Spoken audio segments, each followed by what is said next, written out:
السلام علیکم ملګرو قاضي روح الامین صاحب دا کلیوال خو به ډېر ښه پیژني خو زمونږ بعضې دوستان یې نه پیژني نو قاضي روح الامین صاحب چې کوم دی دا زمونږ کلیوال دی زمونږ استاذ دی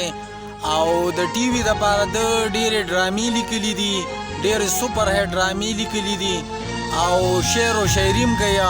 خو چونکې د هغه شاعري لکه داسې میډیا ته نه ده راوتې نو زه څه معمولي هڅه د هغه دپاره کوم او دا شاعري تاسو ته وړاندې کوم د ساقي دستور مې مات کړو دا رباعي ده د هغه د ساقي دستور مې مات کړو ډک ګیلاس مې ورته توی کړو په غضب ورته راتو شوم سترګو سترګو کې مې پوه کړو چار چاپیره خاموشي شوه سر مې مات د میکدې کو رقیب څو رنګه بدل کړل غماس هم ګونجې تندې کړو اپرین دې په ساقي وي چې په زور یې ځان مسکې کو زه قاضي روح الامین یم څه په چل مې ځان ژوندې کو